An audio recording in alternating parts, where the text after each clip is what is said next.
First Alert Weather with Chief Meteorologist Brad Travis.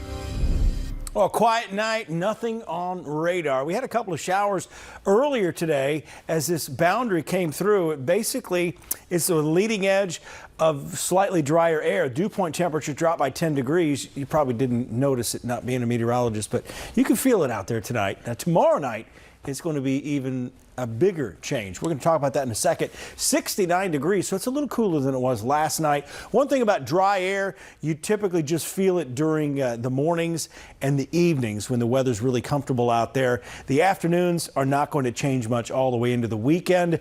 Starting to see this easterly wave move into Florida. It's going to be a wet weekend down in Florida, and eventually that tropical moisture surges to the north. As we go out into the Atlantic, this is the latest on Imelda. Winds at 100 miles per hour. It's about ready to plow right through Bermuda. They're expecting hurricane force wind damage there and lots of waves. So it's going to be the first big hurricane to impact them in quite some time. There's a lot of them have just missed, but this looks like a direct hit. So we'll wait and see what happens out of that. It's moving pretty quickly too. So that's going to increase some of the wind speed, actually 29 miles per hour. That's pretty fast for a hurricane. And then it's going to get out over more open water and then weaken pretty rapidly.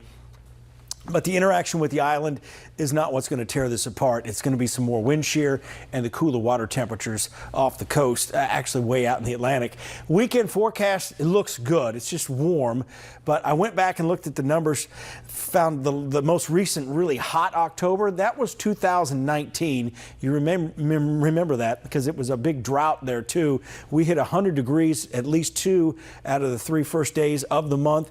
And the first week was in the mid and upper 90s at least. So it was brutal. So it could be worse. I say that as we look at the mid 80s. Still looking at some morning lows in the 50s though. For your Thursday, what's going to happen? The southeast wind picks up a little bit and then more of an easterly wind late tomorrow evening. And you're going to see what that does to the dew point temperatures. This is, again, the amount of moisture in the air. What we're looking at 7 o'clock tomorrow morning, it'll be comfortable. We were around 60 with the dew points this morning. And notice as this secondary easterly wave starts to move in, let's see this blue area. This is that even drier air mass with dew points in the 40s tomorrow evening. So tomorrow evening is going to feel a lot better than it feels out there now. And it doesn't feel too bad. This hangs around through Friday morning.